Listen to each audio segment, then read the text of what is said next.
I've been a preacher for more than 30 years. I've studied and taught through the book of Genesis many times in churches all around the world. And I've trained pastors in the skills of interpreting text.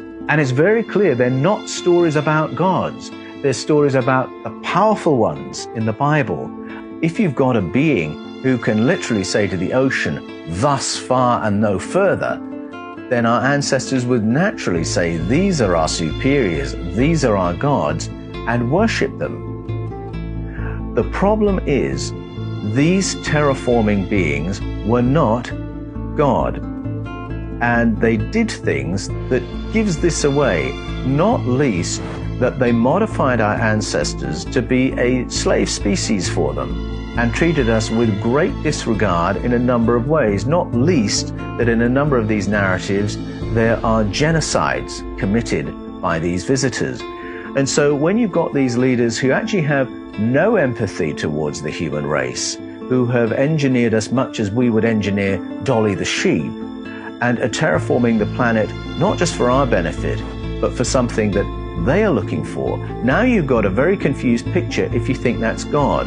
Because suddenly you've got a God who can be very violent, genociding, cannot be questioned, and has no fellow feeling with the human race.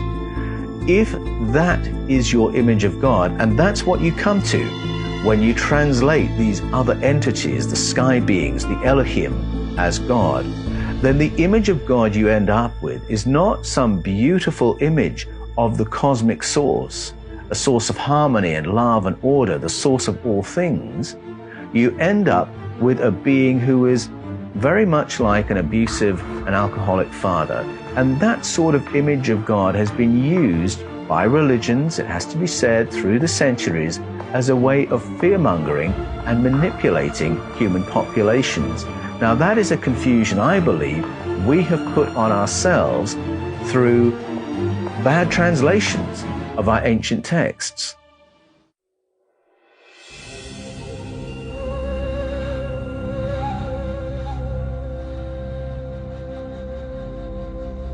The Edo people of southern Nigeria and Benin tell a story from the dawn of time.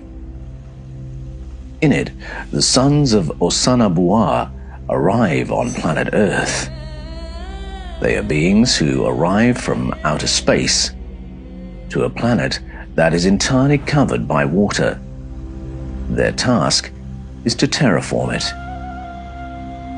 After they have cleared the waters from the higher ground, their leader and father, Osanabua, appears in the sky and descends from what appears to be a chain stretching as far as the eye can see into the heavens.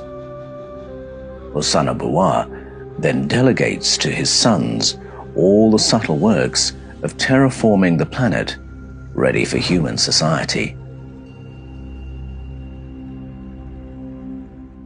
There are a number of things that are really interesting about the Edo story of creation. And the first is that planet Earth already exists before any of the so-called work of creation. It exists, but is flooded with water. And that is a detail that recurs in ancestral narratives all around the world. We then have the motif of the higher beings, the sky beings, coming down from the heavens, and a visual description of what that looked like when their leader, Osanabua, arrived, on what looked like a chain stretching into the heavens. Now clearly, the tellers of this story are reaching for a metaphor at that point. They're trying to describe what they saw in the terms of the technology that they had. So what was it they were seeing? An ancient Filipino narrative of creation speaks of the arrival of Tagalog, a giant bird who hovers hawk-like over the flooded waters of the planet. Tagalog then creates vortices of wind which pull the waters away from the higher ground to create the islands. And so the work of terraforming begins. This aspect of the use of vortices of wind to clear land on a prehistoric planet Earth repeats in various narratives around the world, and not least of all the Sumerian stories, those told on the ancient cuneiforms of the Mesopotamian cultures of Sumeria, Babylonia, Arcadia, and Assyria. And when we read the Sumerian account, again, we've got the descent of beings from the heavens to planet Earth, to a planet Earth that is flooded.